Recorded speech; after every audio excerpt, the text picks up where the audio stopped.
The man was in for a completely unexpected discovery when he took his usual walk near the familiar wasteland by his house. Right on the path, he found a creature of undefined species and gender, and therefore immediately christened it. The little beast didn't even try to resist, as it barely moved. On his warm hand, it quickly fell asleep, so there was nothing left to do but take this little ball of fur home. What am I going to do with it? Victor wondered, as he didn't even really understand what exactly he was carrying home. He guessed it was either a weasel or some kind of ferret, but he wasn't sure. At home, the main task was to feed the child, even if it wasn't clear what kind of creature it was. It tried to go for pieces of fried cod flesh, but it wasn't very good at it. The owner managed to feed the little one some milk from a pipette. And literally within 5 minutes, it started to show signs of life, wobbling around the bottom of the bucket, reaching out and making plaintive sounds. Obviously, I guessed right. The child was completely dehydrated. After feeding the little one once more before bed, Victor went to sleep. The milk must have helped, because the next morning the little creature was already running. It had strengthened to the point where it started to recognize people, i.e.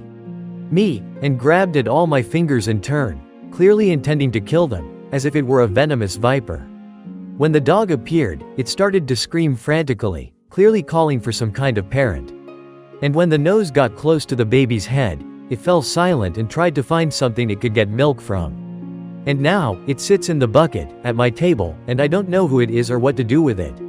But meanwhile, the little one continued to live with the man at home. It not only survived, but also became noticeably active. A piece of raw lean pork or chicken breast the size of its head, it would eat without leaving a trace, and then would fall asleep for half a day, curling up into a ball and ignoring everyone and everything. The little creature's movements became swift and graceful. Its temporary dwelling became a 40-liter enameled bucket, at the bottom of which they tried to recreate the landscape of the forest steppe of the middle band with a house in the form of a box from some trinket. Next to the house, they dug a watering hole, feeder into the sand. The children loved the animal.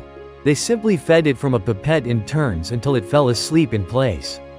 Then the girls would pick it up and carry it around the house.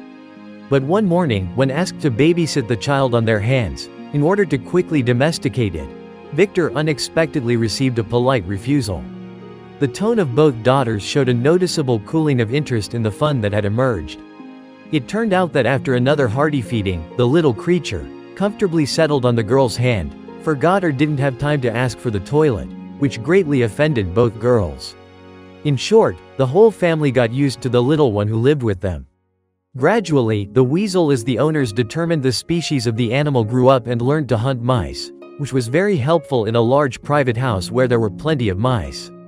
Then the weasel started going outside and appearing at home less and less often. The owners already thought that the animal had left them, and again began to set mousetraps around the house.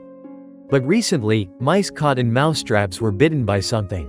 If this isn't a starving rat, which is unlikely in the fall abundance of food in a private house and garden, then it means it's the weasel.